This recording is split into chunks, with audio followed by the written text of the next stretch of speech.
Bonjour et bienvenue à Board Game Duel, le podcast de jeux de société où deux jeux s'affrontent dans un duel sans merci. Je suis votre hôte Vince et je suis avec Sam. Donc aujourd'hui, notre thématique sera les Dungeon Crawlers. De mon côté, je vais défendre le jeu Cthulhu Death May Die. Et de ton côté, Sam? Je vais vous parler du meilleur jeu au monde selon les utilisateurs de BGG, Gloomhaven. Le meilleur jeu au monde! Que vais-je faire? Tu vas faire comme d'habitude, tu vas perdre le duel. What? Trêve de plaisanterie. C'était pas une plaisanterie. Désagréable. Wow! C'est quoi déjà la dernière fois? Tu m'avais envoyé un truc sur Discord, là, c'est le bully dans le... Là, aujourd'hui, t'as décidé de prendre le manteau. On a le terme. Ouais. OK.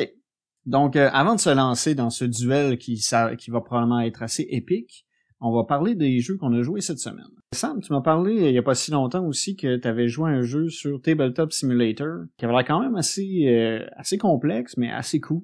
Ça venait me chercher un peu parce qu'on avait des factions asymétriques avec du contrôle de territoire. Parle-nous un peu de ça.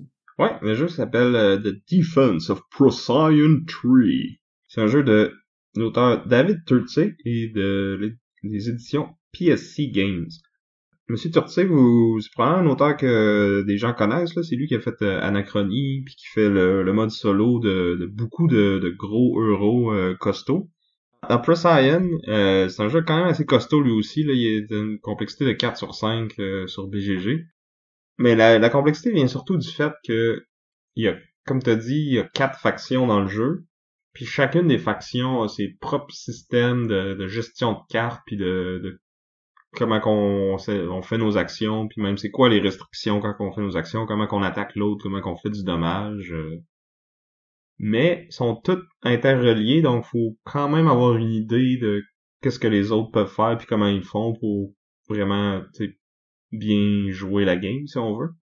Puis de ce que j'ai compris aussi, c'est que les 4 factions sont en jeu. Dans le fond, il y en a 2 qui sont alliés contre 2 qui vont... Ouais, c'est un jeu par équipe. Techniquement, tu pourrais jouer à 1, à 2 ou à 4. Si tu joues en solo, il y a comme un automa qui contrôle une des 2 factions, dans le fond. Autant...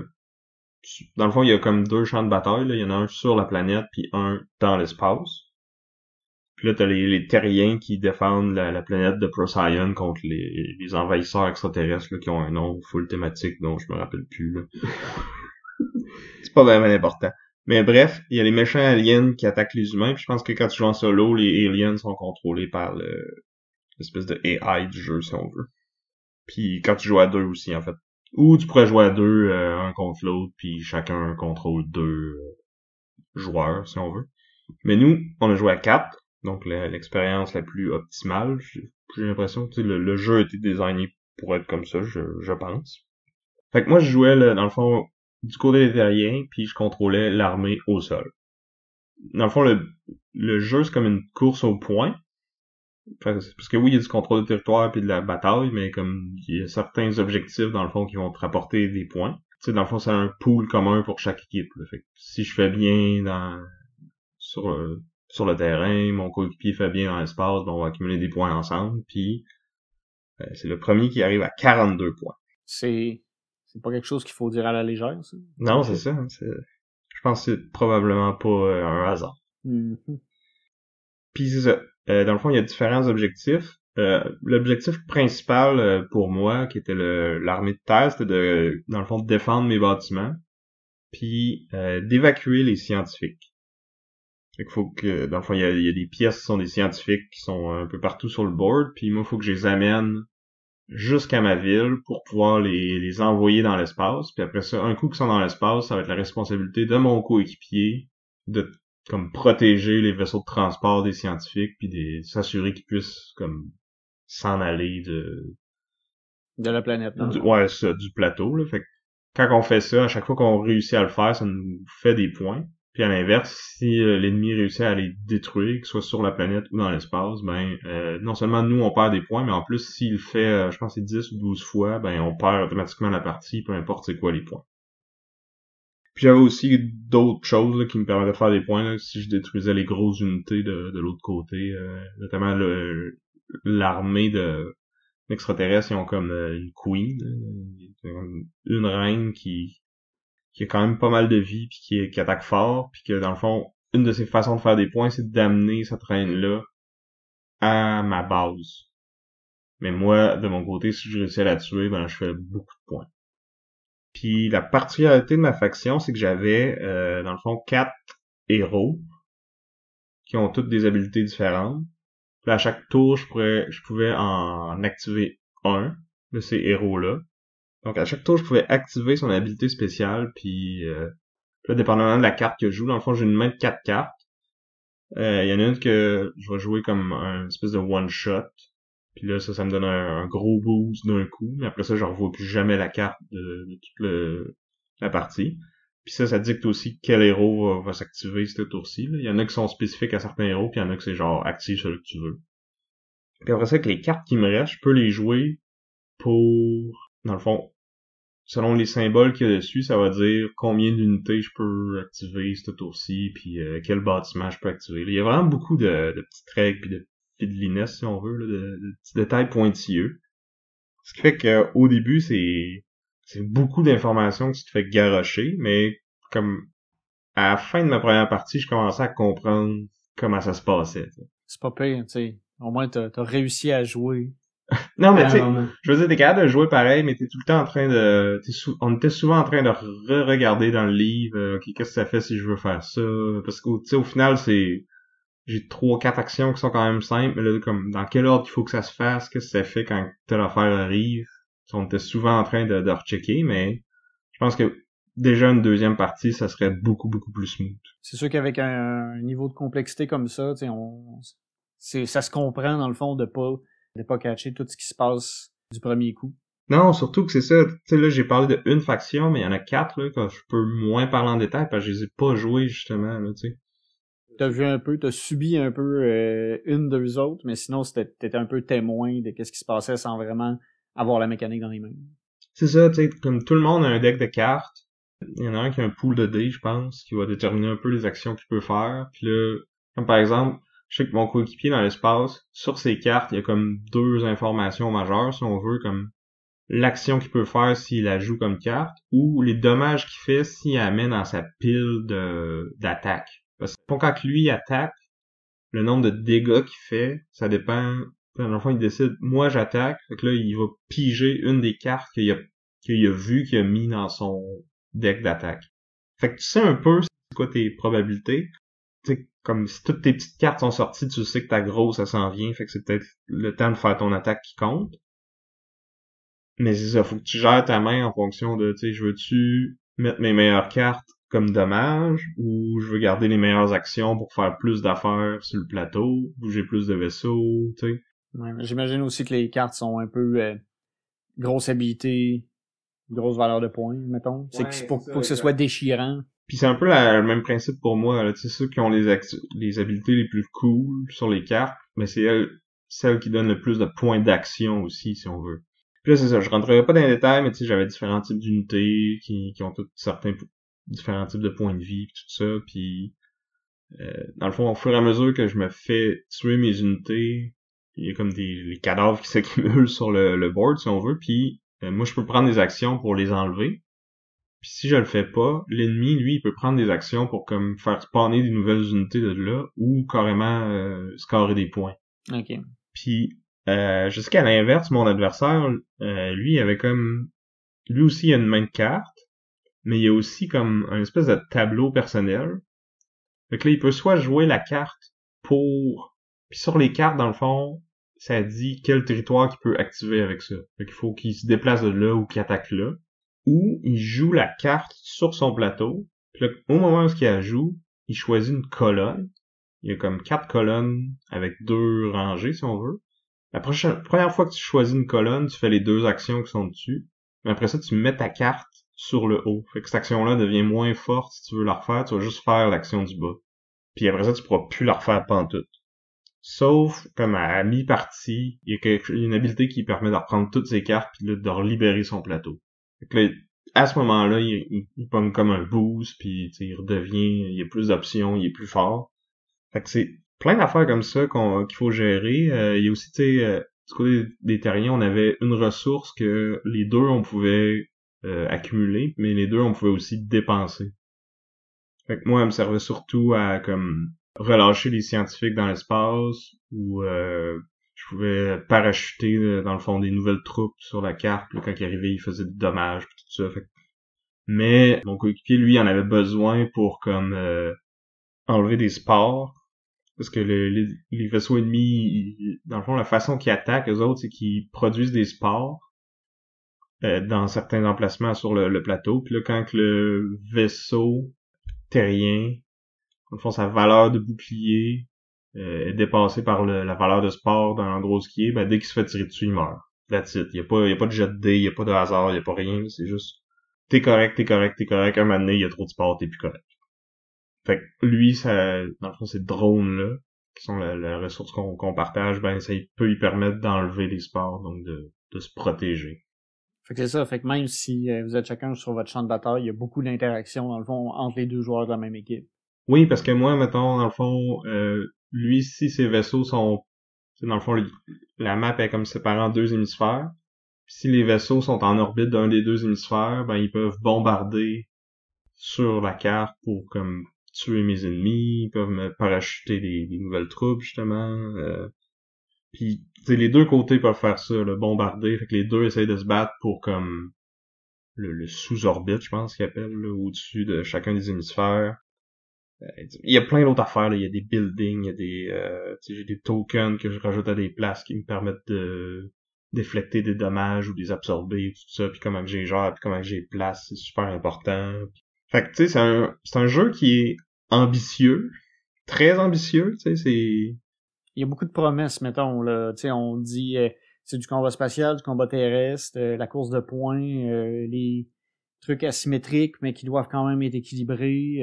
J'avoue que ça sonne un gros contrat, là. C'est ça. Puis, honnêtement, je sais pas à quel point c'est bien réussi. Faudrait que j'y rejoue. Parce que une game, c'est pas assez pour, tu sais, comme... On a eu l'impression que les terriens étaient plus faibles que les extraterrestres, mais tu sais, c'est-tu juste parce que c'est nous deux qui avons mal joué, qui avaient moins bien compris, tu sais, sont peut-être juste plus compliqués à maîtriser. C'est ça. Ou on a peut-être juste été vraiment malchanceux, ou l'autre équipe a été vraiment chanceux, ou on a probablement fait plein d'erreurs de règles aussi. Je sais que j'ai rechecké des vidéos pis des livrets de règles après avoir joué, pis j'ai fait ah oui c'est vrai on n'avait pas fait ça, mais tu sais comme il y en a qui nous aidaient, il y en a qui nous lisaient dans les erreurs qu'on a faites. Fait que, carrément j'aimerais ça y rejouer, puis tu sais je vais avoir un avis plus éclairé dessus après l'avoir joué quelques fois je pense. Mais c'est pas le genre de jeu qu'il faut que t'achètes en disant ah, je vais jouer une fois par année. T'sais. Faut que ce soit frais puis que tu sois en maîtrise des règles pour pouvoir vraiment en profiter. Oui, puis je pense que c'est le genre de jeu qui gagne quand tu le connais bien, là, tu sais, puis tu connais un peu plus c'est quoi que l'adversaire peut faire. Parce que là, les quatre, on avait un peu fait nos recherches sur notre faction, mais on n'avait pas pantoute checké les règles des autres avant de jouer. Sauf un joueur qui lui a acheté le jeu puis lui était bien motivé puis il avait tout lu, là. Mais c'est ça, les autres, on savait pas trop qu'est-ce que les autres étaient capables de faire. Fait que je pense que c'est le genre de jeu qu'un coup que t'as comme une idée ou que tu sais carrément qu'est-ce que... C'est un peu comme on a parlé quand on a parlé de War of the Ring pis Star Wars Rebellion, qu'un coup que tu peux commencer à bluffer puis à bouger tes troupes. Juste le fait de bouger tes troupes d'une certaine façon, tu dis ah, y a-tu cette carte-là, va-tu lancer cette espèce d'action full force qui peut juste faire une fois dans le game, là où il fait juste comme m'appâter puis me faire peur puis me forcer à me préparer pour quelque chose qu'il peut même pas faire au final, tu sais. Ouais. C'est plus intéressant de jouer avec des gens qui sont en maîtrise de leurs moyens, qui savent qu'est-ce qui peut s'en venir. Il y a comme un challenge de plus. C'est ça, puis je pense qu'il faut idéalement que, tu sais, les 4 personnes soient à peu près du même niveau, justement, puis aient la même expérience avec le jeu pour avoir une expérience optimale, justement. C'est difficile pour moi de le recommander. Moi, j'ai aimé ça. Je veux y rejouer, là. Le jeu, il m'est resté dans la tête, là. Ça fait plusieurs semaines, puis là, j'étais comme, ah ouais, on aurait pu faire telle affaire à la place, ou, tu sais, la prochaine fois que je vais jouer, je vais essayer telle stratégie à la place, puis tout ça. Mais c'est ça, faut que t'aies un groupe de 4 joueurs motivés, puis qui ont pas peur d'un gros jeu costaud, qui est en fait comme 4 jeux moyens interconnectés, si on veut. Je pense que c'est la meilleure façon que je peux le décrire. Donc, c'était The Defense of Procyon 3 par David Turtsey et les éditions PSC Games. Donc, après avoir été dans le côté plus lourd des choses, on va aller vers un truc un petit peu plus léger. On a joué récemment à un jeu que j'ai souvent joué, même dans des bars, on amenait le jeu un peu partout, puis c'était un peu notre... ça a été un jeu que j'ai bien aimé pendant une période, parce que j'apprenais à connaître le style de deck building. Donc, je parle ici du jeu Hero Realms, qui a aussi un cousin qui s'appelle Star Realms. Mais là, c'est vraiment un petit jeu de deck building d'inspiration médiévale fantastique. Il a été designé par Robert Doherty et Darwin Castle et qui a été publié par Wise Wizard Games.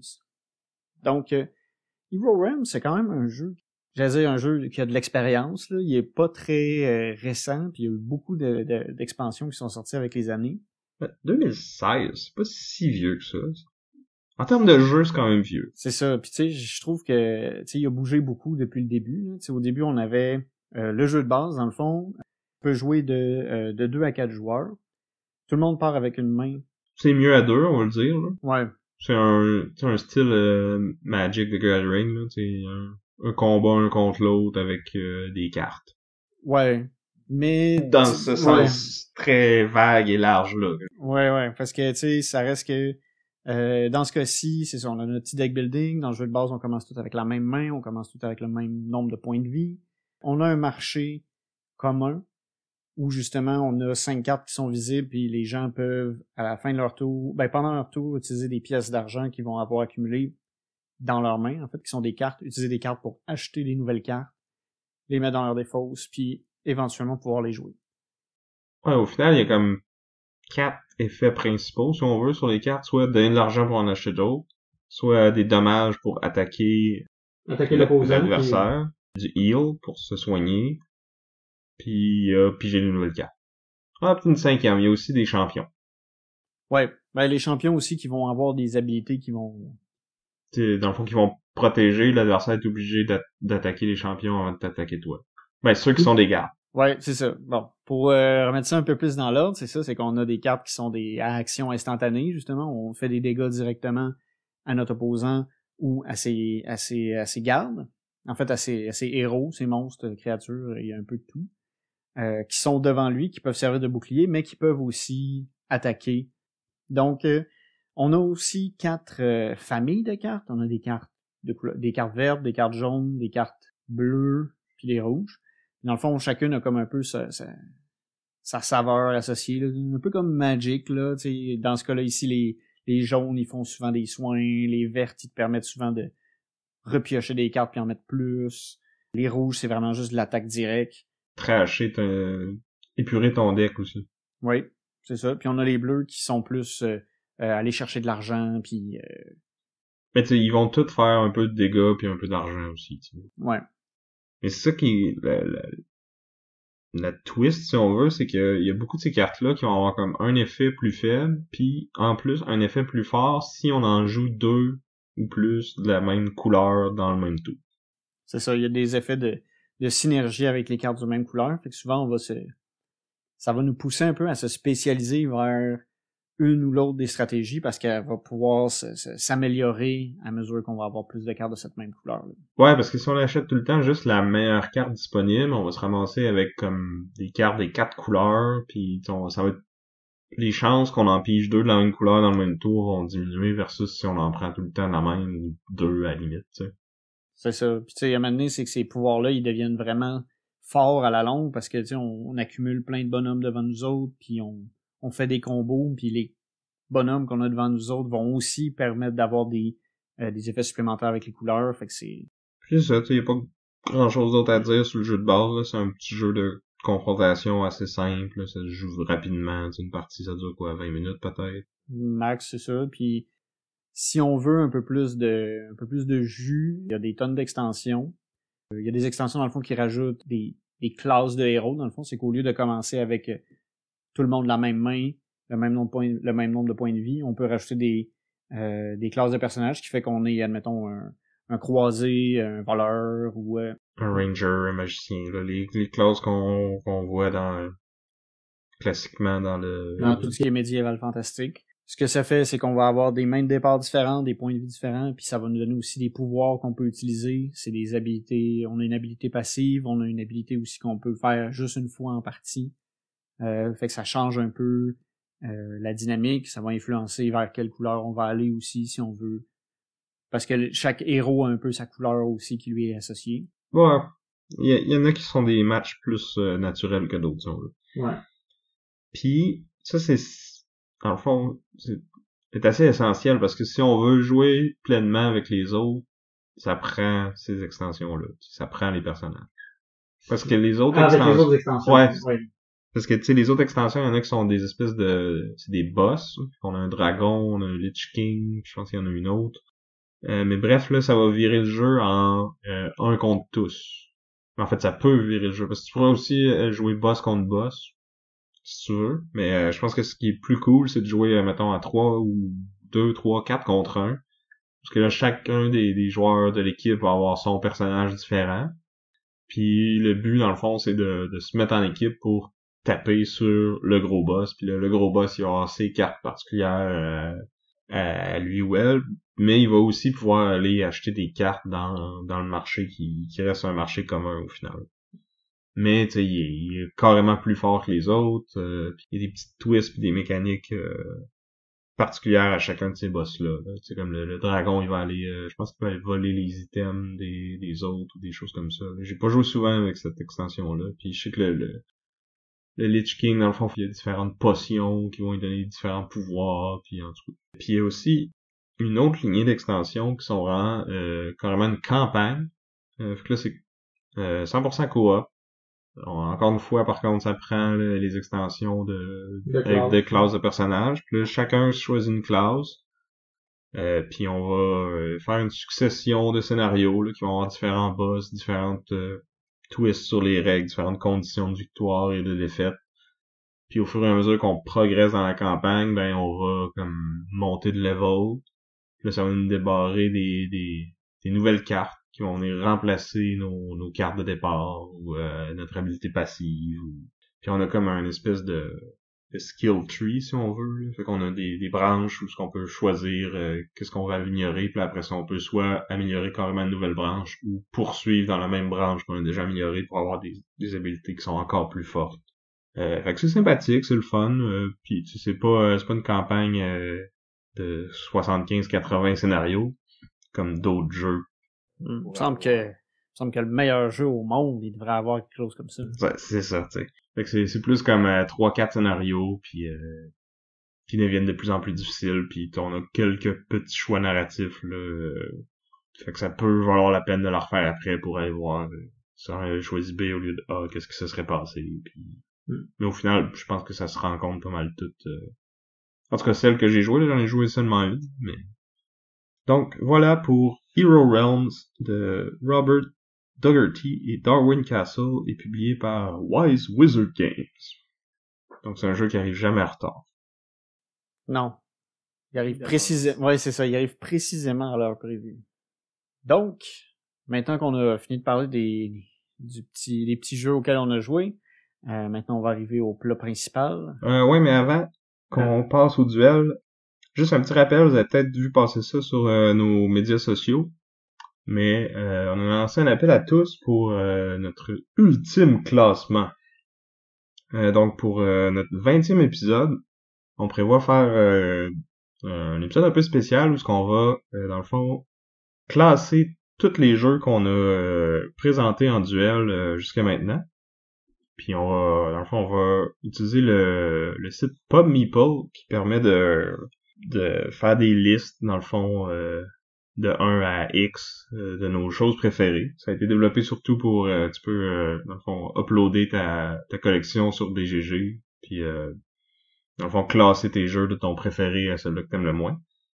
Donc, le Ranking Engine qui appelle va toujours te proposer une comparaison entre deux jeux. Puis là, tu dis lequel que t'aimerais le mieux jouer. Puis là, tu vas faire un paquet de comparaisons, puis à la fin, lui, il va... si t'as mis A plus haut que B, puis B plus haut que C, ben il sait que A est plus haut que C, fait qu'il te posera pas cette question-là. Fait que t'es pas obligé de faire toutes les comparaisons possibles. Il met tout ça ensemble, puis il te donne une liste. Puis nous, on va faire ça avec les 35 jeux dont on a parlé en duel jusque-là. Puis ce qu'on veut aussi, c'est avoir votre avis sur ces 35 jeux-là. Puis ça va nous servir, dans le fond, de bris d'égalité quand on sera pas d'accord sur lequel jeu qui est le meilleur. Ouais, parce que c'est assez évident qu'on va avoir quelques frictions à certains moments qu'on pourra pas départager. Ben c'est sûr que tous les jeux qu'on a affrontés un contre l'autre en duel, on va chacun voter pour le nôtre, hein? Ouais, il y a quand même des chances non négligeables. Fait que c'est ça. Ça va être à vous de départager ces égalités-là. Puis pour ça, dans le fond, si vous allez voir sur notre page Facebook, notre Discord, notre Instagram, j'ai mis le lien pour la petite liste PopMeeple, puis vous pouvez aller faire ces comparaisons-là. Ça va vous sortir une liste, puis PopMeeple va compiler la liste de tout le monde, puis faire comme une méga liste avec ça. Puis si le cœur vous en dit, venez sur notre Discord, puis postez-nous votre liste 1 à 35. On serait bien curieux de discuter de ça avec vous, puis de vous dire pourquoi vous avez tort d'avoir mis ce jeu-là en numéro 1. Ou raison. Si vous mettez Guards of Atlantis. Non, mais déjà, tu te contredis, là, parce que là, aujourd'hui, dans notre duel sur des Dungeon Crawlers, Sam, tu vas nous défendre le meilleur jeu au monde. Selon BGG. Gloomhaven. Oui, Gloomhaven. Et de mon côté, je vais défendre Cthulhu Death Medai, qui est quand même le 114e meilleur jeu au monde, selon BGG. Donc, Gloomhaven, un jeu de Isaac Childress, est publié par Cephalofair Games. J'en ai déjà parlé brièvement plusieurs fois, mais on l'a jamais mis vraiment dans un duel. Donc, c'est un super grosse boîte, c'est une grosse campagne, beaucoup de scénarios, beaucoup de personnages, beaucoup de monstres différents, beaucoup de matériel, puis beaucoup de fun à avoir, surtout.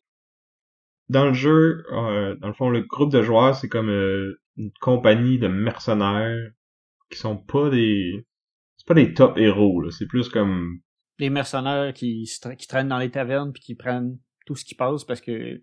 Ben, ils prennent les restants de job, en fait. Ouais, puis qui font juste qu'est-ce qu'il faut pour survivre dans Gloomhaven, qui est pas toujours jojo comme place où vivre, là. Ça s'appelle quand même... en français, je pense que c'est le Havre Nuit. Mais bref, c'est pas un club med. En début de campagne, on va avoir 6 classes de personnages disponibles. On va tous s'en choisir une, puis tu sais, il y en a qui sont vraiment des archétypes là, de guerriers, de voleurs, de magiciens, puis tout ça, mais t'en as qui sont un peu plus funky ou plus spécialisés, si on veut, puis qui vont sortir de ces moules-là un peu. Puis, dans le fond, quand on crée un personnage, ce personnage-là va aussi avoir une espèce de but dans la vie. Puis un coup qu'on a complété son but, ça peut être... je veux pas trop faire de divulgachage ou de choses comme ça, mais pendant la campagne, dépendamment des choix qu'on fait puis de comment qu'on agit, on va pouvoir compléter ce but de cet objectif de vie-là, dans le fond. Puis un coup que notre personnage a accompli ça, ben tu sais, il quitte le groupe, là, il prend sa retraite d'aventurier. C'est ça, dans le fond, parce qu'il y a plus dans le fond, c'est aussi un peu sa raison profonde de pourquoi il est devenu un aventurier. Fait qu'un coup qu'il a rempli cet objectif-là, ben il sent plus il y a plus la drive pour être un mercenaire qui risque sa vie à toutes les 2 minutes. Fait qu'il prend sa retraite. Il retourne à la taverne, finir les verres qu'il avait abandonnés. Ben ça va dépendre de ta classe, en fait, parce que pendant la campagne, en fond, avant chaque scénario, on va avoir des événements qui vont un en ville puis un sur la route souvent si notre mission nous amène ailleurs qu'à Gloomhaven, ce qui va souvent être le cas. Puis dans le fond, toutes les fois qu'on retire un personnage, on va rajouter un événement qui correspond à ce personnage-là dans les deux decks. Fait que quand l'histoire progresse, ben plus tard, on va pouvoir recroiser ces personnages-là, puis là, ils vont avoir besoin de notre aide pour faire quelque chose, ou ils vont nous attaquer, ou, tu sais, il y a comme des petits clins d'œil comme ça qui nous permettent de revoir nos personnages qu'on a retirés précédemment, puis qui rajoutent un peu de vie, puis c'est notre propre empreinte qui se rajoute à l'histoire de la campagne. Fait que je trouve que c'est quand même cool. Ouais.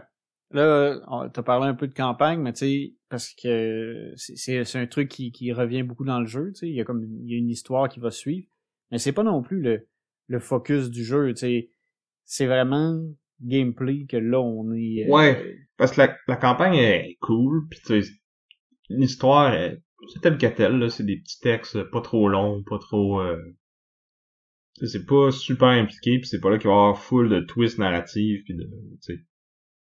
Mais c'est le fun, c'est là, puis ça laisse la place justement à l'imagination, puis tu sais, avec les choix qu'on fait justement avec dans les différents événements, on va faire dans le fond progresser la réputation de notre groupe. Donc, on peut avoir une bonne réputation ou une mauvaise réputation, ce qui va influencer un peu comment que les autres vont interagir avec nous, puis même le prix des objets qu'on veut acheter au magasin.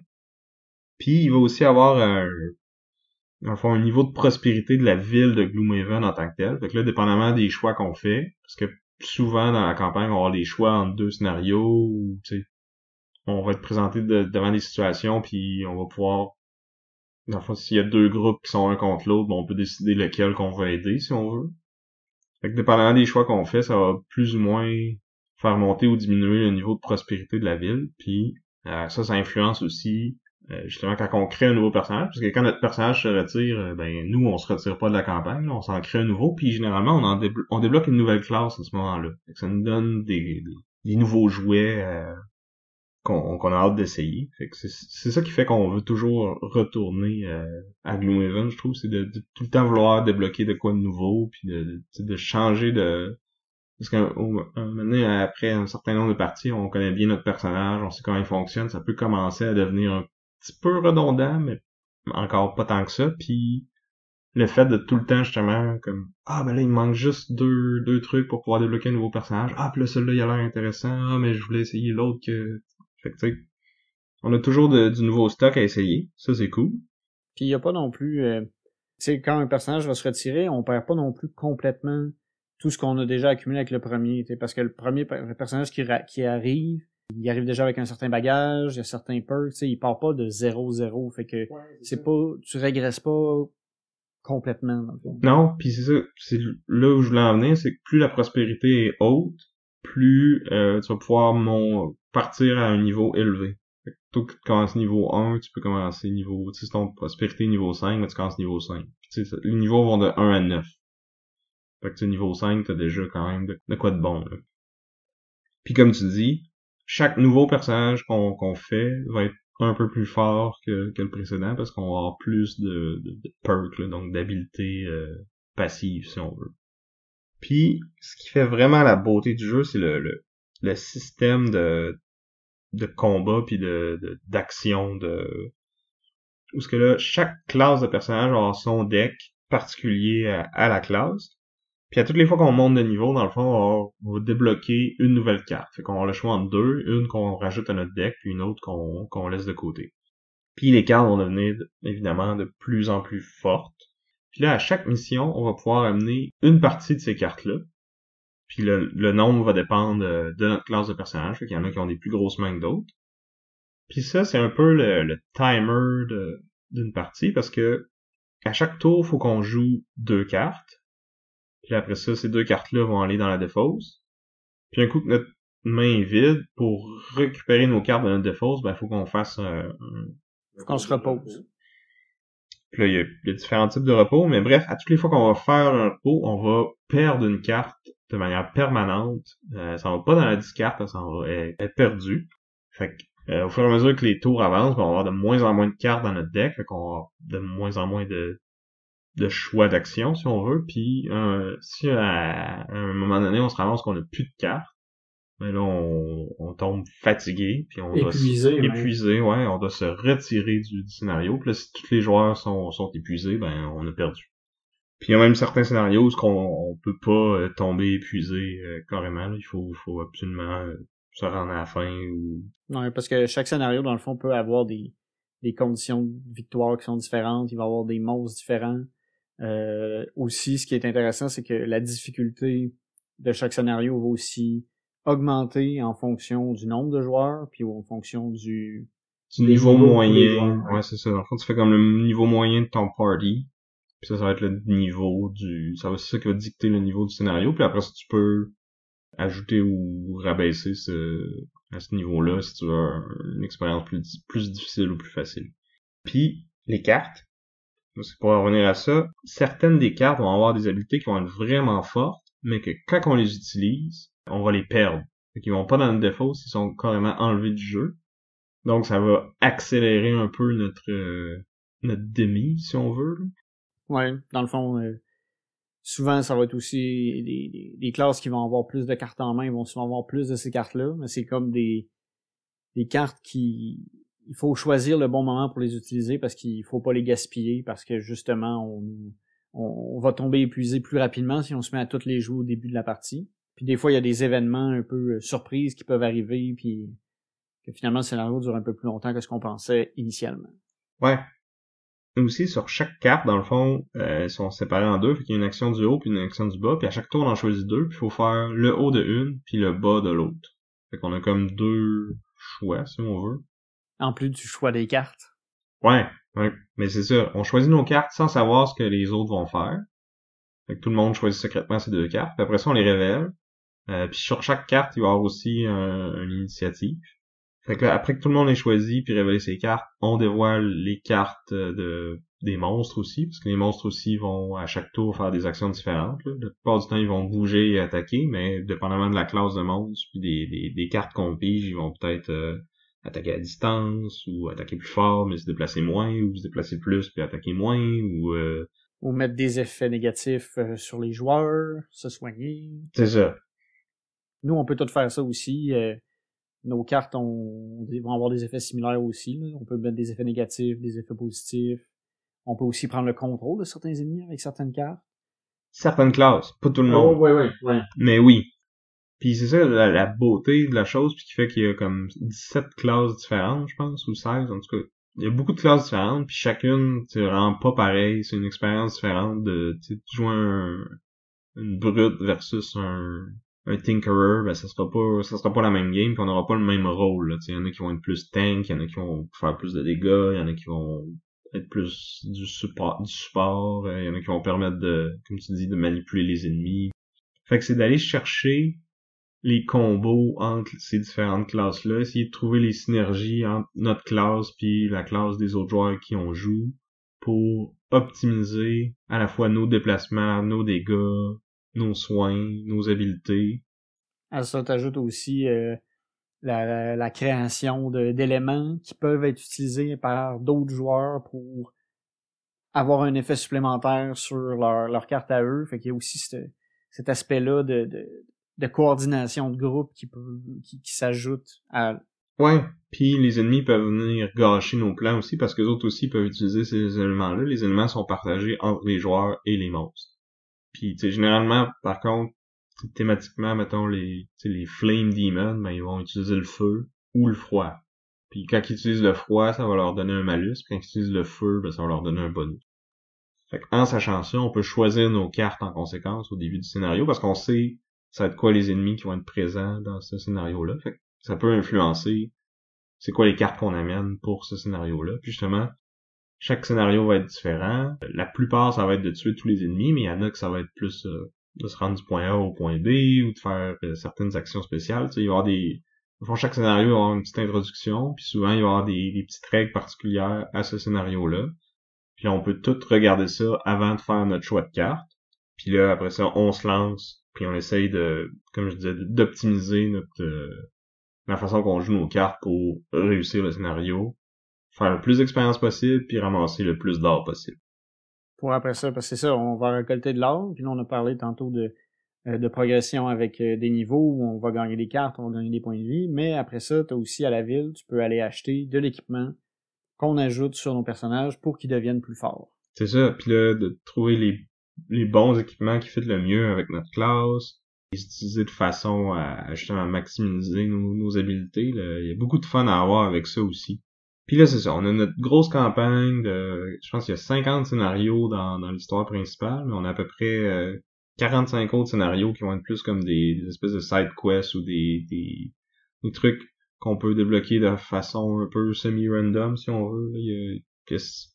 Il y en a qui sont liés, dans le fond, aux cartes événements, puis il y en a d'autres, c'est des choix aussi qui vont peut-être ouvrir des possibilités. Oui, c'est ça, ou tu sais, comme dans la plupart des scénarios, ils vont avoir un coffre que tu peux aller looter puis qui va te donner une récompense. Puis souvent, cette récompense-là, ça va être un random side scenario ou un objet vraiment cool, ou juste de l'or ou de l'expérience.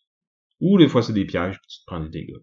Mais ça, y a pas vraiment de façon de le savoir à part que d'aller chercher le coffre. Ouais. Et en tant qu'aventurier, dès qu'il y a la possibilité de fouiller quelque chose pour du trésor, habituellement, on se laisse pas attendre. Ben oui, mais en même temps, tu sais, on est un peu limité dans le nombre d'actions qu'on peut faire dans un scénario pis tout ça. Fait que si on voit que on a le choix entre soit aller chercher le coffre, mais risquer de perdre le scénario, ou la jouer safe puis juste comme laisser le coffre là puis juste finir puis s'assurer de gagner. Voilà, dépendamment de votre style de joueur, tu fais une face comme quoi que toi, tu vas toujours aller chercher le coffre, peu importe. Là. Ben ouais, il faut. Mais ce qui est bien, c'est qu'un coup qu'on l'a pris, ce coffre-là, ben il est pris tout le temps. Fait que même si on perd le scénario, si on décide qu'on le recommence, on n'est pas obligé, on pourrait juste décider d'abandonner cette mission-là puis aller faire autre chose. Mais bref, un coup qu'on a pris notre coffre, on le coche dans le petit livre, puis on peut pas l'avoir une deuxième fois. Ouais. Tu parles, je veux glisser rapidement aussi le fait que c'est un jeu qui est considéré comme legacy parce qu'il y a un petit peu de collants qu'on met un peu partout. Tu peux améliorer certaines cartes, justement, je pense, où on peut ajouter des bonus. Oui, mais tu sais, mettons que tu referais une deuxième campagne, ce serait facile d'ignorer ces collants-là, puis de, tu sais, il y a certaines cartes qui disent le détruis-les, déchire-les, mais tu sais, tu peux juste les mettre de côté, puis tout resetter à la fin, là. Puis même, ils se vendent sur le marché des collants qui sont enlevables, si on veut, fait que c'est encore plus facile de juste resetter comme tout était au début, puis de recommencer, si jamais on en veut plus, après avoir fait une campagne... Comme moi, je l'ai fini, la campagne principale, puis on a eu 69 scénarios complétés. Fait qu'à peu près 75-80 parties, si on veut, là, parce que la plupart du temps, on réussit le scénario du premier coup, mais il y a une couple de fois qu'il a fallu se reprendre une ou plus, même plusieurs fois pour les plus toughs, là. Je t'écoute parler, puis c'est vraiment le meilleur jeu au monde. Ben, pour vrai, moi, il était dans mon top 5 quand on a fait cet épisode-là, puis il était 5e, puis je pense que si on refaisait un top 5 aujourd'hui, il serait probablement 3e. J'ai fait le Jaws of the Lion, la campagne au complet, j'ai fait Gloomhaven. Pendant que je faisais ça, j'ai recommencé on en a déjà parlé, j'ai recommencé une Jaws of the Lion avec toi et Martin, puis Ariane, ma copine aussi. Fait que les deux ont trépassé pour refaire cette campagne-là une deuxième fois. Là, il y a Frosthaven qui sort cette année, puis que j'ai bien hâte d'essayer. Puis, dernièrement, on a commencé l'extension Forgotten Circles, qui est l'extension de Gloomhaven, qui est carrément la suite de l'histoire principale de la grosse campagne. Puis là, il introduit une nouvelle classe de personnages, des nouveaux monstres, des nouveaux objets, puis des scénarios qui sont un peu plus funky, si on veut. À date, on n'a pas pogné un qui c'était juste tuer tous les monstres. Bon, on a juste fait 2, là, mais je veux dire... Gros échantillon. Non, mais comme j'ai lu un peu sur l'extension, puis ils ont vraiment été plus sur l'aspect puzzle, puis énigmes, puis trucs comme ça, puis des scénarios design qui sont vraiment plus outside of the box, puis qui demandent un peu plus de réflexion puis d'optimisation sur comment que tu vas pouvoir faire pour gagner ça. C'est cool, mais je dois avouer que il dévie un peu de la formule de base là, qui est juste comme trouve la meilleure façon d'utiliser tes cartes puis comme va tabasser des monstres avec ça. C'est là que ça brille le plus, je trouve, Gloomhaven, plus que comme toute l'histoire autour. Puis comme même dans la campagne de base, là, il y a plein de petits trucs cachés à aller découvrir. Là, t'as des petits indices qui sont laissés par-ci par-là, puis tu peux trouver de façon plus ou moins aléatoire. Puis que là, t'as un truc pour comme déchiffrer. Il y a des symboles qu'au début tu sais pas qu'est-ce qu'ils veulent dire, puis que là, pendant que la campagne avance, tu peux aller trouver des trucs qui te permettent de décrypter ça, mais là t'as comme plein de petites bribes d'informations, tu sais jamais vraiment si t'as tout ce qu'il te faut pour résoudre l'énigme ou pas, puis qu'est-ce que c'est supposé te donner. Fait que tu sais, c'est le fun si t'aimes ce genre de trucs-là. Moi, c'est pas ce qui m'a fait le plus triper sur le jeu, puis on dirait qu'avec l'extension, mais ils sont plus allés vers ce côté-là que t'aimais un peu moins. C'est ça, mais c'est pas juste ça le jeu, là. C'est juste que ça a une place plus importante dans le jeu, si on veut, dans l'extension. Puis, ben moi, ce que j'aime le moins encore, c'est que dans le fond, la nouvelle classe qu'ils ont introduite avec l'extension est comme importante à l'histoire de l'extension. Fait que t'es obligé d'avoir un personnage de cette classe-là dans ton party. Puis d'où on joue à 2, puis c'est une classe qui est vraiment très support. Fait qu'à 2, c'est tough. Fait que ce qu'on a décidé de faire, c'est moi, dans le fond, je joue 2 personnages. Maintenant, j'ai continué avec mon ancien personnage, puis je me suis créé une divinatrice, là, qui est la nouvelle classe dans l'extension. Fait que je contrôle les 2, puis Ariane en contrôle un à côté. Fait qu'on joue à 3. Fait que là, les parties sont un peu plus longues à cause de ça, parce que tu gères 2 decks, là. C'est ça, j'ai 2 personnages à gérer au lieu d'un. Puis en plus, à date, les scénarios sont un peu plus longs, un peu plus complexes que ceux qu'il y a dans le jeu de base. Fait que c'est des parties qui... Déjà, tu sais, une partie de Gloomhaven, tu sais, c'est pas... C'est pas petit, c'est pas court, là, tu sais, c'est plusieurs heures selon les scénarios, là. C'est ça. C'est un 2-3 heures. Ben, ça dépend, là. À 2 avant, tu sais, 1h30, mettons. Mais souvent, ce qu'on va faire, c'est quand on a fini de jouer ou quand j'ai rien à faire dans la journée, je vais setter le scénario. Puis là, tu sais, vu que j'ai une table dédiée à ça, puis que je peux... j'ai un topper que je peux mettre par-dessus, on peut laisser le scénario setter pendant plusieurs semaines, puis revenir après, puis y a pas de problème. Fait que c'est cool pour ça. Mais là, avec l'extension, t'as pas toute l'information sur le scénario tout de suite. Parce que d'habitude, dans le jeu de base, t'as comme un gros livre de scénario, puis là, quand tu fais le scénario 99, mettons, ben tu regardes, ça te dit, va chercher telle tuile de terrain, place-les comme ça, il y aura tel monstre dans ce scénario-là. Fait que t'as toute l'info pour faire ton setup puis sortir ce que t'as de besoin de la grosse boîte, là, qui va 1 million de sortes de monstres, puis dans mon cas, j'ai pas il y en a beaucoup qui ont des organisateurs montés là, en plastique ou en bois ou whatever pour tout bien classer. Moi, j'ai des sacs en plastique. Fait que le setup, souvent, tu sais, c'est quand même c'est fastidieux, là. Oui, c'est fastidieux. Puis, dans cette extension-là, dans le fond, il te donne, au début du scénario, il te donne juste le setup de la première pièce. Puis là, quand tu ouvres une nouvelle porte, ben là, ça te dit, va à telle page. Puis là, tu fouilles dans le scénario, dans le livret de scénario. Puis là, telle page, c'est telle pièce. Fait que rajoute, va chercher ça te fait comme une autre étape de mise en place une fois que tu as commencé à t'installer puis à jouer. C'est ça. Puis ça me gosse. Mais ouais. il y a plein de monde qui aimait ça puis qui voulait ça parce que ils trouvaient que justement quand t'avais toute l'info au début, ben c'est facile de voir un peu plus où ce qui sont les monstres, comment ils sont placés, fait que t'as pas comme la surprise quand t'ouvres la porte de qu'est-ce qui est où. Mais tu sais, je veux dire, regarde-les pas. Puis ça vaut-tu vraiment la peine de te reclaquer 3 mises en place en une partie parce que veux pas, ça arrête l'action, là. Parce que c'est un jeu où ça bouge, là. Tu sais, t'es tout le temps en train de te questionner, de regarder le plateau, à regarder tes cartes, à essayer de penser à ton prochain move, puis à discuter. Puis là, si en plus t'as comme une pause de tout ça, tu sais, ça peut te refroidir un peu. Non, c'est ça.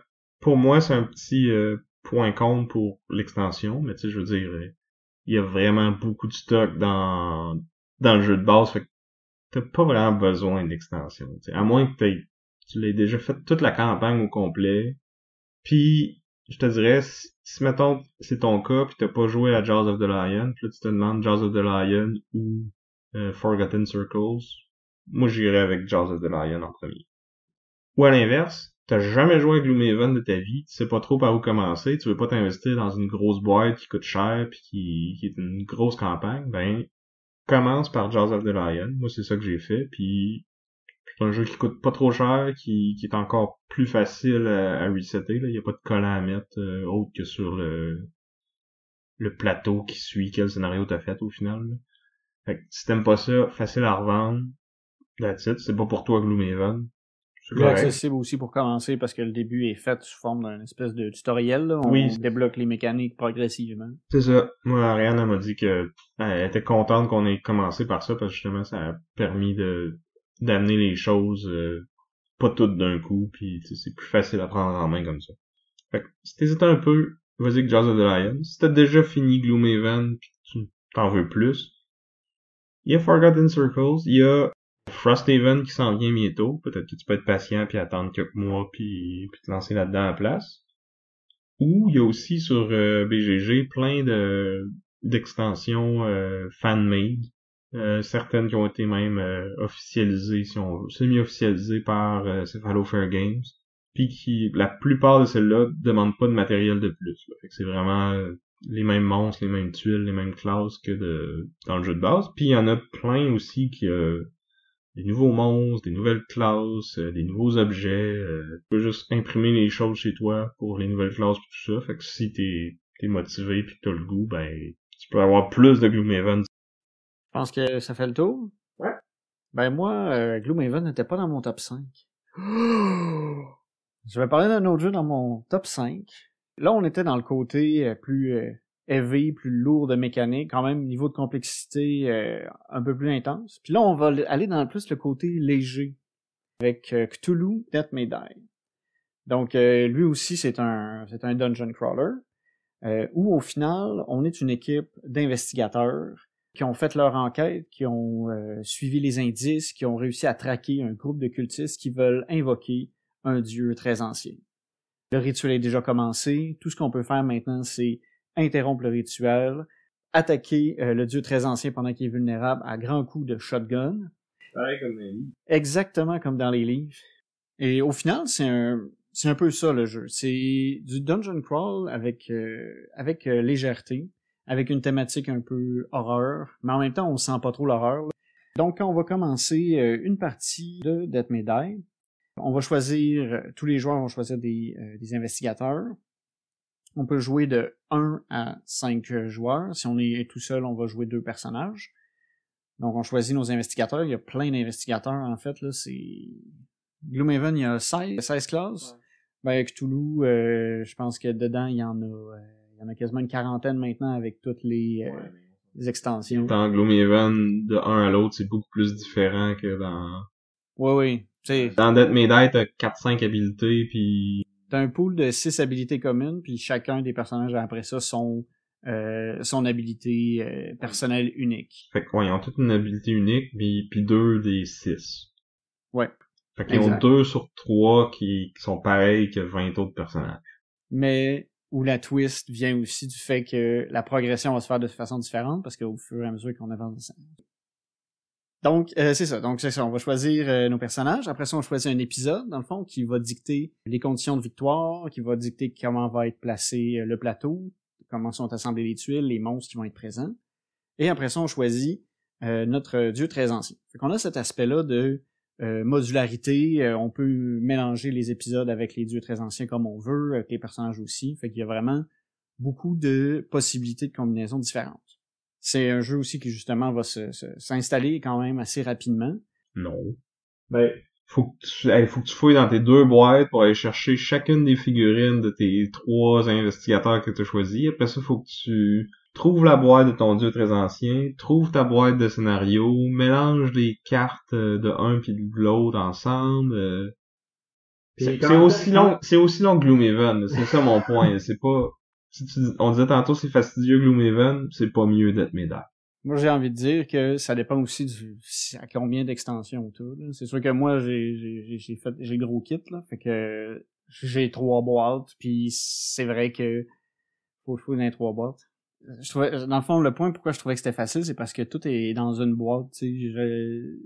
Cthulhu, tu sais, il est dans une boîte. Tout ce qui va avec Cthulhu est dans une boîte. T'as sort. Tout est dedans.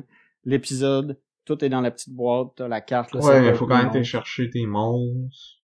Tu sais, il y en a qui sont communs, C'est comme les cultistes, mettons, il y en a tout le temps. Ouais, c'est les seuls trucs qu'il y a tout le temps. Mais, puis les autres monstres sont vraiment juste communs à chaque dieu ancien? Non, t'en as qui reviennent à certains scénarios.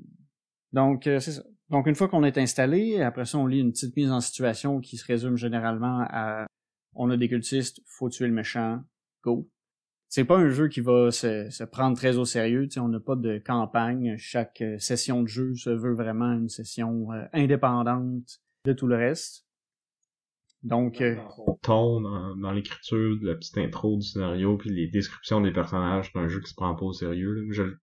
Dans notre premier épisode, je l'ai comparé à un film de série B, mais en jeu de société. ouais, c'est ça, tu sais, mais qui s'avoue, là. Oui, c'est ça. Là. C'est comme, c'est quoi, c'est en France, ils appelaient ça des nanars. Non, c'est ça, un film de série B assumé, puis tu sais, deal with it, puis c'est correct comme ça. Là. C'est un genre qu'on peut apprécier ou pas, mais que si on apprécie, on va aimer ça. C'est ça. Ça se veut pas sérieux, maintenant. Donc, on commence, on va avoir chacun des tours de jeu. Il va falloir réussir à interrompre le rituel. C'est un jeu où il va y avoir beaucoup de progression. Puis, dans une partie, il va y avoir une escalade, dans le fond, des événements, puis surtout la puissance des ennemis et la nôtre. Dans le sens où, au début, nos personnages vont avoir des capacités de base. Et à mesure que nos personnages deviennent fous à force de côtoyer des créatures horrifiques, dans le fond, vont devenir progressivement de plus en plus fous. Ce qui peut aussi nous mener à la mort si on atteint un certain niveau de folie. Mais c'est aussi le système qui va nous permettre, dans le fond, d'améliorer nos capacités. C'est un peu bizarre, je trouve, de comme gamifier la maladie mentale, tu sais. Ouais, mais c'est quand même un thème récurrent dans tous les jeux en lien avec Cthulhu. Là. Presque tous les jeux de ce genre-là, ils ont un aspect maladie mentale. Puis là, dans le fond, je pense mais dans celui-là, tu deviens carrément plus fort. Ouais. Ben, t'as une meilleure compréhension du mythe. Tu sais, plus tu comprends le mythe, plus t'es meilleur pour l'affronter. Mais je pense que c'est quand même un sujet sensible qui pourrait déplaire à certains, je pense. Potentiellement, là. Mais c'est sûr que ça se veut pas non plus une représentation réaliste. Non, vraiment pas. Mécaniquement, c'est une façon justement de faire évoluer le jeu en cours de partie facilement, puis en lien avec le thème. Ça aurait pas été obligé d'être comme, vu que je suis plus fou, je suis plus fort, tu sais. Ouais. Ça aurait pu être des points d'expérience à être force de tuer les ouais, ou des plus sur l'adrénaline, parce que les enjeux montent, fait que je deviens plus primé, puis tu sais, en tout cas. Ouais, mais vu que c'est ça, dans le fond, les dégâts de santé mentale, c'est récurrent dans la thématique, ben, ils l'ont utilisé d'une certaine façon. Ouais. Donc, on a cet aspect-là, justement, de progression, notre personnage qui va devenir plus fort. Puis, du côté des méchants, lorsque on atteint un certain point dans la partie, le dieu très ancien va arriver sur le plateau. Au départ, il va être complètement invincible, on pourra pas y toucher. On va pouvoir interrompre le rituel pour le rendre vulnérable. Et là, ce dieu très ancien-là va aussi gagner des habilités à mesure qu'on va lui faire des dégâts. Fait qu'on a au début des petits effets négatifs, pas trop nuisibles. Et à un moment, on a vraiment des effets qui font que chaque tour devient de plus en plus meurtrier, où on va avoir on va avoir des investigateurs qui vont décéder, puis l'aventure va se continuer avec moins de joueurs, jusqu'au climax, où justement le dieu très ancien est à son maximum, puis il peut nous faire très mal, dans le fond, s'il nous attaque. Fait qu'on a cette espèce d'augmentation de l'intensité du gameplay en crescendo à mesure qu'on approche de la fin de la partie. Ouais. Aussi, il y a quand même des choix dans la progression à faire, parce qu'on peut pas... En fait, on meurt avant d'avoir maximisé tout. Parce que t'as comme 3 habilités, puis là, quand tu t'atteins un certain niveau de folie, ben là, tu vas augmenter le niveau d'une de ces 3 habilités-là, puis là, elle va devenir plus forte, puis tu peux faire ça jusqu'à 3 fois chaque habilité. 3 fois par habilité, c'est ça, mais... Mais t'auras jamais les 3 max en même temps. Il faut que tu fasses des choix. C'est ça. La majorité du jeu aussi, c'est ça, c'est de brasser des dés. À peu près toutes les actions spéciales de scénario, les attaques, ça nécessite des lancers de dés. Ce qui nous permet de mitiger un peu le hasard de ça, c'est qu'on va lancer de plus en plus de dés à mesure que la partie va avancer. On va pouvoir aussi découvrir des objets dans le jeu qui vont nous permettre d'améliorer nos chances dans le fond, d'augmenter notre nombre de dés ou de nous donner des succès automatiques. Puis on a une statistique qui s'appelle le stress. On peut dépenser des points de stress pas pouvoir rerouler des dés, puis ainsi avoir un peu de mitigation du hasard. Mais il faut faire attention parce que des fois, il y a certains, dans le fond, à la fin de notre tour, on a tout le temps pris une carte d'événement méchant, là. Fait que c'est comme comment que le dieu très ancien réagit à nos actions, si on veut, thématiquement. Puis ces cartes-là, parfois, vont nous imposer du stress. Puis si on en a pas, ben là, on est obligé de prendre des blessures à la place pour payer ce stress-là. C'est ça. Si on accumule trop de blessures, ben on meurt. Ouais. Puis là, dépendamment de où est-ce qu'on est dans le scénario, ça peut Annoncer la fin de la partie directement, ou sinon les autres peuvent continuer. Ça dépend en fait si on a réussi à interrompre le rituel, dans le fond. Parce que veut pas, le dieu très ancien est de plus en plus mortel à mesure qu'on va lui faire des dégâts, puis à un moment donné, c'est à peu près attendu qu'il y ait un des personnages qui va mourir. Mais au moins, c'est en fin de partie, fait que tu passeras pas 1 heure à te tourner les pouces pendant que tes amis jouent. C'est vrai. C'est pas comme quand t'arrives exhausted dans Gloomhaven un peu trop tôt parce que t'as utilisé tes grosses cartes, puis que là, t'es là, bon. Ben là, t'as juste toi à blâmer rendu là. Parce que d'habitude, quand tu tombes exhausted dans Gloomhaven aussi, t'es rendu à la fin du scénario. Ou ben, c'est que finalement, t'as servi de chair à canon, alors que t'es pas un personnage qui sert de défense, puis là, tu te fais massacrer parce que t'as pas des bonnes... Tu peux pas te défendre ben. Puis là, ben, tu te tournes les pouces. Dans Cthulhu, si tu meurs trop vite, en fait, tout le monde a perdu, on recommence. Le stress a aussi un autre rôle. On a parlé des dégâts, des cartes, des effets des dieux très anciens, mais on a aussi, on peut aller chercher des cartes d'investigation. On est dans le mythe de Cthulhu, fait qu'il faut qu'il y ait une investigation. Là, ici, dans ce cas-là, c'est que si on est dans une zone où il n'y a pas d'ennemis, ce qui arrive relativement rarement, selon comment le scénario se passe, c'est là qu'on peut investiguer, puis souvent on va avoir un coup de stress pour aller récolter des objets qui sont plus forts, ou on peut des fois avoir un objet ou une condition négative si on peut pas payer le stress. Ouais. C'est ça. Puis le jeu a plusieurs extensions. Le jeu de base qui était sur Kickstarter, qui venait aussi avec une boîte de stretch goals qui est vraiment intéressante. En fait, c'est dommage, je trouve, que la Unspeakable Box, dans le fond, les stretch goals, puissent pas vraiment être achetés séparément, parce que ça double vraiment la quantité de jeu, puis je pense que si on l'a pas, on fait le tour rapidement. C'est souvent ça avec Simon, là. Ouais. Le jeu va coûter cher sur le Kickstarter, mais tu vas avoir ta valeur en stretch goal puis en extension incluse, si on veut, là. Ouais.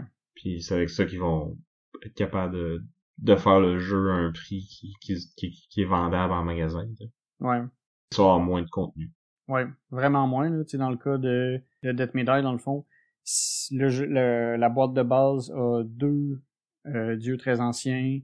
Elle a 6 scénarios, 15 bonhommes. Attends, non, même pas, j'ai rien dit. J'ai dit 15-20 bonhommes. 15-20 bonhommes, c'est la boîte des stretch goals. Le jeu de base, il y a genre 8 bonhommes. Ouais, mais comme je disais tantôt, au final, les bonhommes sont pas si différents que ça les uns des autres. Non, mais il y en a qui sont... mais c'est quand même intéressant de mix and match certains personnages. Tu sais, il y a des stratégies qui peuvent être développées en fonction de ces habilités-là. C'est quand même le fun, tu sais, d'essayer les habilités un peu funky, là. Ils ont tout un petit flavor, puis ils ont tout leur... Il y a des scénarios où il y en a d'autres qui vont briller plus. Il y en a certains qui brillent plus que d'autres. Ouais. Mais il y en a qui sont meilleurs que d'autres, clairement. Ouais. Ils sont pas tous balancés, puis justement, comme, j'espère, les plus forts, c'est ceux du jeu de base. Non. Il y en a qui sont plus forts puis qui sont dans des extensions. Mais il y en a des vraiment moins bons qui sont dans des extensions. Aussi, ok, ouais. Puis ceux qui ont backé le Kickstarter aussi, il y avait l'opportunité d'acheter, je sais plus si on peut appeler ça une mini, là. C'est un Cthulhu qui faisait presque 1,5 pied de haut. Coûtait très cher. Qui venait avec un scénario unique, mais bon, je sais pas à quel point le rapport gameplay-prix est intéressant, là. Non, vraiment pas. Il y a assez d'autres scénarios que t'en as pas besoin, puis... Non, c'est ça. C'est plus une décoration que tu mets chez vous après. Ouais, c'est ça. Faut vraiment que tu tripes ces faces de tentacules. Ouais. Parce que oui, il y a beaucoup de faces de tentacules dans le jeu. Tu m'amènes dans le fond à parler des miniatures. Il y a beaucoup de miniatures. Elles sont toutes très bien détaillées. Moi, je les trouve assez impressionnantes, là, des fois, la qualité de la production. En même temps, c'est Simon. Puis si on commence à à plus comparer les jeux un avec l'autre, là, on l'a fait un petit peu, là, mais si on y va pour de vrai, là-dessus, je vais te donner le point, là, les mini puis la production, c'est plus beau dans Death May Die que dans Gloomhaven. Ouais, non, c'est vrai. Mais tu sais, Gloomhaven est quand même aussi, il est bien, là, tu sais, mais tu sais, l'effort a été mis beaucoup plus dans le gameplay que dans la présentation. C'est sûr qu'avec Cthulhu, on a beaucoup de présentations. Le gameplay, on a diminué la complexité pour rendre ça peut-être plus accessible. Tu sais, il appelle ça en anglais Beer and Pretzel, là. Un jeu que tu peux, genre, prendre une bière, juste jaser, puis jouer en même temps, là. Ouais. Tu vas pas trop te casser la tête en jouant à ce jeu-là. Non. Tu vas avoir bien du fun, par contre, parce que, tu sais, on a de l'intensité, on a des... On s'ostine un peu aussi, on se questionne, mais c'est sûr que on n'aura pas jamais de grosses questions stratégiques où tout le monde va devoir se coordonner pour exécuter une action particulière. Ce qu'on peut voir, par contre, dans Gloomhaven, où là, on a cet aspect-là de planification puis d'interaction élevée entre les joueurs pour réussir le scénario. Ouais. C'est, niveau gameplay, je trouve que Gloomhaven est vraiment, en tout cas, pour mes goûts à moi, très supérieur, là, parce que justement, tu sais, t'as beaucoup plus de stratégie, beaucoup plus de façons d'optimiser comment que tu vas approcher le combat ou le scénario, puis comment que tu vas être capable d'aller le réussir, tandis que dans celui-là, c'est genre, t'as 3 actions, tu bouges, t'attaques, tu brasses une trolley de dés, puis tu comptes tes succès, puis plus ça va, plus tu montes, puis un peu à la Zombicide. Là. Moi, ça m'a beaucoup fait penser à Zombicide la première fois que j'ai joué, parce que justement, t'as différentes habiletés à chaque personnage, puis là, plus la partie avance, plus ces habiletés-là vont devenir fortes, mais si tu vas trop fort, trop vite, ben tu peux te tirer dans le pied, parce que là, si tu montes trop dans celui-là, ben carrément tu meurs. Ouais, exact. Il y a quand même beaucoup d'inspiration de Zombicide dans Death May Die. C'est comme tu dis, là, c'est Beer and Pretzel, c'est le fun de le jouer. Tu peux le sortir sans... c'est pas un jeu que t'as peur de sortir parce que tu peux intimider quelqu'un par sa complexité. Ben, tu vas peut-être l'intimider juste par comme, la quantité qu'il y a. Ça dépend aussi si t'as toutes les boîtes ou pas. Ben, oui, mais tu sais, c'est quand même plein de mini, plein de cartes, plein de, tu sais, il y a beaucoup de stock. Ouais. Ça peut être intimidant pour certains joueurs. Ouais. Mais Toi puis moi, toi puis moi, ça va être l'inverse, là. Ça va nous attirer plus qu'autre chose, là, mais... Ouais. Mais il va être quand même moins intimidant que Gloomhaven qui va te prendre quasiment 1 heure à expliquer pour toutes les subtilités puis toutes les règles puis comment ça se passe. Tout Death May Die, expliquer ça à quelqu'un, ça prend pas trop de temps. Là. Ben, la dernière fois qu'on a joué, ça t'a pris plus qu'une heure d'expliquer. Hein. Il y a eu Dans d'autres événements hors de notre contrôle Ouais, pendant ce c'est temps-là, ça, là, tu sais, mais... L'incendie chez le voisin, puis tout ça. J'ai été un peu interrompu. Ouais, mais reste que... Tu sais, c'est pas... Non, c'est sûr c'est plus simple, pis ça s'explique plus vite que Gloomhaven. Ouais. Mais, pas que Jaws of the Lion. Ben là, c'est pas pareil. Tu commences le premier scénario, puis il te rajoute les règles au fur et à mesure. Ouais. Non, c'est...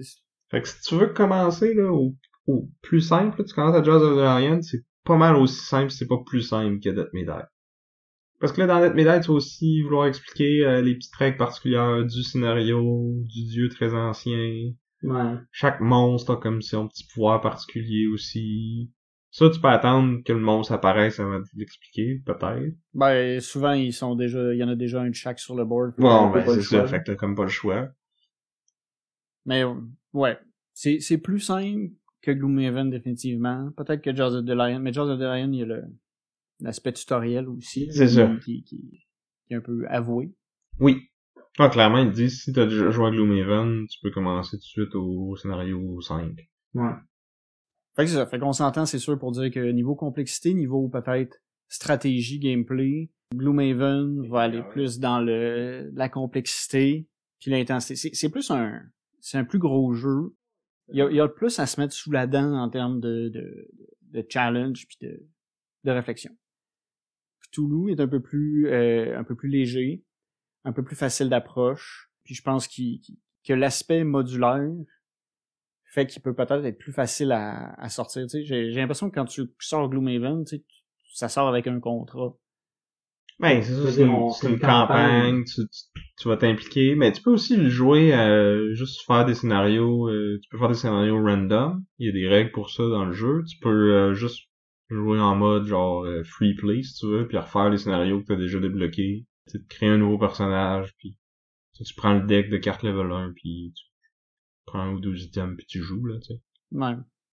Pour moi, l'intérêt est pas là. Clairement, C'est sûr que- c'est la campagne qui est le fun, puis La progression du personnage, ça, c'est un truc qui est vraiment cool.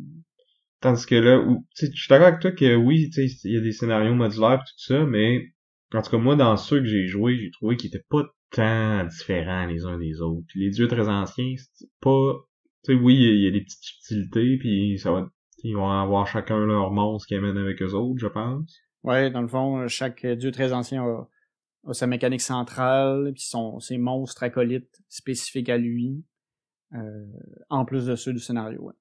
Fait que, tu sais, oui, il y a de la variété là-dedans, mais ça reste que, tu sais, t'as l'objectif du scénario qui est X, là. Souvent, ça va être d'amener quelque chose quelque part, ou de trouver quelque chose, ou de tuer un certain nombre de monstres, ou je sais pas quoi. Mais, bref, tu vas te battre contre les monstres, essayer de gérer pour pas qu'il y en ait trop, accomplir l'objectif en même temps, puis après ça, ben, en faisant ça, tu builds ton personnage pour être assez fort pour aller péter la gueule du dieu très ancien à la fin. Ouais.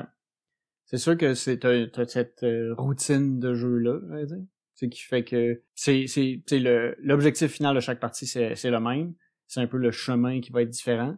Mais t'as quand même des stratégies qui doivent changer en fonction de certains dieux. T'sais, si je pense à la Black Goat, ce dieu très ancien-là va avoir une mécanique où ses laquais, ses minions vont comme se multiplier super vite.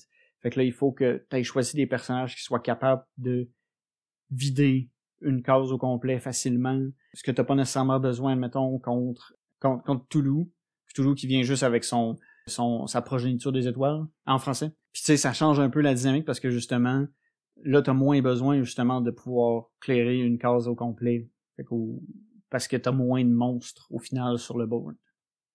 Ouais, mais tu sais, il faut quand même que t'aies des bons combattants si tu veux avoir une chance de péter le dieu très ancien à la fin. Ça aide beaucoup, c'est sûr. Il y a comme ce petit travail d'équilibrage-là. C'est sûr que t'as un peu ce devoir-là aussi dans Gloomhaven. C'est juste qu'il est un peu plus important dans Gloomhaven. Ouais, pis ben, moi je trouve qu'il y a plus de diversité dans Gloomhaven, justement, entre les différents scénarios. Pas tout le temps entre les différents scénarios, en fait, mais Ouais, c'est surtout souvent, entre les tuer tout le différentes monde. classes. Oui, c'est souvent de tuer tout le monde, mais comme la façon qu'ils vont être placés, puis quels monstres qui vont être là, ça va quand même être plus ou moins difficile, puis tu vas avoir besoin de différentes habilités, là, tu sais. S'il y a des monstres qui ont beaucoup de shield, ben tu peux prendre des habilités qui percent le shield, ou s'ils ont beaucoup de range, tu peux te prendre du range aussi pour être capable de les outranger, ou tu sais, des monstres qui sont plus rapides, d'autres qui sont plus lents, tu vas jouer avec ton initiative selon ça aussi. T'as aussi la dynamique de positionnement. Tu sais, on s'entend dans Gloomhaven. C'est beaucoup plus important. C'est ça, c'est que t'as un plateau de jeu de tactique, là. Je veux C'est dire, ça, t'as une on a- grille d'hexagone pis tout ça, pis tu te déplaces là-dessus, tandis que dans Death May Die, ben t'as des cases qui sont des salles pis that's it, là. C'est ça. Puis généralement, ça va être tu frappes ce qui est dans ta case ou tu frappes ce qui est dans la case à côté de toi. Puis le positionnement est pas critique comme dans Gloomhaven où là t'as vraiment des aspects de portée, de distance puis d'effet de zone. C'est ça, plus t'as pas besoin de tout ça avec celui-là, là. On veut garder ça simple. Ouais. Je suis capable de l'attaquer, oui, non, je brasse tant de dés, j'ai tant de succès, il y a tant de points de vie, il est mort, tu sais. Ouais. Fait qu'on y va un peu plus simple. Donc, un point que je voulais, un autre point que je voulais discuter, c'est l'aspect rejouabilité. Les deux, je pense que c'est des jeux qui se rejouent bien, mais comme pas de la même façon, tu sais. Ben, ça revient un peu à la variété, hein. Ouais. Un peu, oui, ça revient un peu à la variété. Parce que là, dans le cas de Death May Die, la rejouabilité va justement dépendre de cette variété-là. De la modularité, du fait que tu peux mix and match à peu près tout. C'est ça, mais en tout cas, selon moi, ça revient un peu tout le temps au même. Fait qu'au final, ben, Mais pas exactement au même, mais comme je veux dire, c'est pas assez différent pour justifier de jouer 90 fois en un an. Pour moi. Mais c'est ça. Il faudrait que tu joues un petit peu plus pour voir que justement, il y a des mécaniques un peu différentes. Tu sais, oui, des fois, il faut aller chercher des objets, des fois, il faut interagir avec des personnages. Il y en a où c'est faut trouver le suspect. Il y en a où c'est Mais tu sais, au final, c'est tout le temps aller quelque part puis faire l'action spéciale du scénario, là. ouais. Mais Gloomhaven, c'est souvent tuer tout le monde dans la pièce. Oui, mais les façons que t'es dessus sont différentes. Je trouve que c'est plus différent, justement, optimiser tes attaques, tes déplacements, tes habiletés, quand est-ce d'utiliser tes cartes perdues, versus là, c'est va quelque part, spend une action pour faire interroger un suspect, chef, creuser ou whatever, mais au final, c'est juste... En tout cas, quand je joue, mécaniquement, ce que je fais, c'est je dépense une action. Ouais. Mais je trouve que c'est correct, puis tu sais, je pense pas qu'il vise à être un jeu que tu vas jouer 100 fois dans ton année, là. Non. Puis c'est correct, Ouais. puis il y a pas beaucoup de jeux qui sont ça, là. Très, très, très peu de jeux qui sont ça, en fait. Puis c'est Ouais. correct qu'ils le soient pas tous. Mais c'est ça qui fait que je trouve que, tu sais, Gloomhaven, j'y reviens encore et encore, puis pour moi, il y a beaucoup plus de rejouabilité puis de variété dedans. C'est vraiment le meilleur jeu au monde. Donc, avec ça, je pense qu'on a fait le tour de la question. C'est à votre tour de parler. Donc, et vous, de votre côté, est-ce que vous préférez la complexité et le haut niveau de stratégie qu'offre Gloomhaven ou la simplicité puis le plaisir coupable de brasser un nombre de dés monstrueux pour tuer des monstres tentaculaires qui vous est donné par Cthulhu Death May Die? La façon que tu dis ça, c'est comme s'il y avait pas de plaisir à avoir à Gloomhaven. C'est qu'il est pas pareil. Cthulhu, c'est comme le plaisir simple. Gloomhaven, c'est plus la satisfaction de régler un problème complexe. Moi, c'est un peu comme ça que je le vois. Parce que, tu sais, j'arrête pas de dire Gloomhaven, c'est le meilleur jeu au monde, là, mais tu sais, j'aime quand même beaucoup Gloomhaven. J'aime notre campagne de Jaws of the Lion, même si j'ai un peu perdu patience des fois à refaire les mêmes scénarios plusieurs fois. Mais c'est vrai que j'aime la stratégie, j'aime le gameplay. C'est pas, à mon avis, le meilleur jeu au monde, vous le devinez, mais j'aime quand même ça beaucoup. Mais c'est ça, c'est un peu... c'est pas du tout la même chose qu'on recherche dans l'un puis dans l'autre des jeux. T'sais. Parce que je pense que si t'aimes, si tu veux juste le fun de brasser des dés, pas trop de réfléchir, jouer un peu plus simplement, jouer pour jouer, je dirais que Cthulhu va plus rentrer dans ça. Si t'es plus gros défi, stratégie, un jeu plus sérieux, là, tu veux Gloomhaven. C'est ça, allez sur notre page Facebook, sur notre Instagram, sur notre Discord, votez pour votre jeu préféré entre les deux. Dites-nous aussi c'est quoi votre dungeon crawler préféré, parce qu'il en existe un méchant paquet d'autres. Oubliez pas de faire votre classement pour notre épisode 20.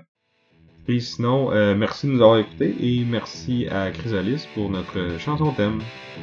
Donc, j'étais Vince. Et je suis toujours Sam. Et on vous dit à bientôt. À la prochaine!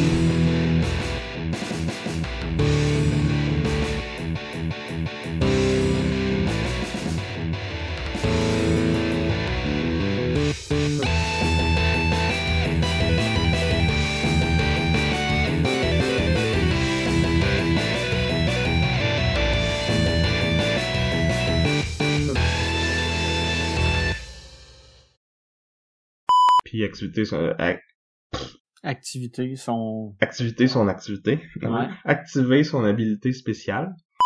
Je vais arrêter de dire le meilleur jeu au monde, là, ça va finir par être gossant.